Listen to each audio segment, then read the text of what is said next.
ലോക പ്രശസ്ത തബല മാന്ത്രികൻ ഉസ്താദ് സാക്കിർ ഹുസൈൻ വിടവാങ്ങി. അദ്ദേഹത്തിന് മരിക്കുമ്പോൾ 73 വയസ്സ് പ്രായമുണ്ടായിരുന്നു. ഹൃദയ സംബന്ധമായ അസുഖത്തെ തുടർന്ന് സാൻ ഫ്രാൻസിസ്കോയിലെ ഒരു ആശുപത്രിയിൽ ചികിത്സയിൽ ഇരിക്കുകയാണ് അദ്ദേഹത്തിൻ്റെ അന്ത്യം സംഭവിച്ചത്. മരണവാർത്ത ഇപ്പോൾ കുടുംബം സ്ഥിരീകരിച്ചു. അതിനെക്കുറിച്ച് കുറച്ച് കൺഫ്യൂഷൻ നിൽക്കുന്നുണ്ടായിരുന്നു.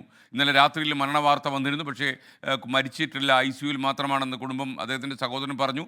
എന്നാൽ ഇന്ന് കുടുംബം പറഞ്ഞിരിക്കുന്നു അദ്ദേഹത്തിൻ്റെ മരണം യാഥാർത്ഥ്യമാണ്, സംഭവിച്ചു കഴിഞ്ഞു. രാജ്യം പത്മവിഭൂഷൺ നൽകി ആദരിച്ച വ്യക്തിത്വമാണ് അദ്ദേഹം. 4 തവണ പ്രസ്റ്റീജ് ഗ്രാമി അവാർഡ് നേടിയ സംഗീത പ്രതിമയാണ് ഇപ്പോൾ നമ്മോട് വിട പറഞ്ഞു പോയിരിക്കുന്നത്. ശ്രീനാഥ്, കൂടുതൽ വിവരങ്ങൾ എന്തൊക്കെയാണ്? അദ്ദേഹത്തിൻ്റെ കുടുംബം ഇതിനോട് പ്രതികരിച്ചു കഴിഞ്ഞോ? തീർച്ചയായും അക്ഷയൻ, ഇപ്പോൾ വാർത്താ ഏജൻസിയോടെയാണ് ഇപ്പോൾ കുടുംബം ഈ മരണവിവരം സ്ഥിരീകരിച്ച് നൽകുന്നത്. ഇന്നലെ രാത്രിയോടെയാണ് ഈ മരണവിവരം ആദ്യം പുറത്തേക്ക് വരുന്നത്. അത് വാർത്താവിനിമയ മന്ത്രാലയം തന്നെയാണ് കേന്ദ്ര സർക്കാരിന്റെ ഈ ഒരു വിവരം ആദ്യമായി സ്ഥിരീകരിക്കുന്നത്. പിന്നീട് ദൂരദർശൻ അടക്കമുള്ള ഔദ്യോഗിക വാർത്താ മാധ്യമങ്ങളും അത് നൽകി. അതാണ് മറ്റ് മാധ്യമങ്ങളും നൽകിയത്. എന്നാൽ പിന്നീട് കുടുംബം ഇക്കാര്യത്തിൽ അങ്ങനെയല്ല, അദ്ദേഹം ജീവനോടെ തന്നെ ഉണ്ട് എന്ന തരത്തിൽ ഒരു പ്രതികരണം നടത്തിയതോടെയാണ് ഇതിലൊരു ആശയക്കുഴപ്പം ആ ഘട്ടത്തിൽ ഉണ്ടായത്.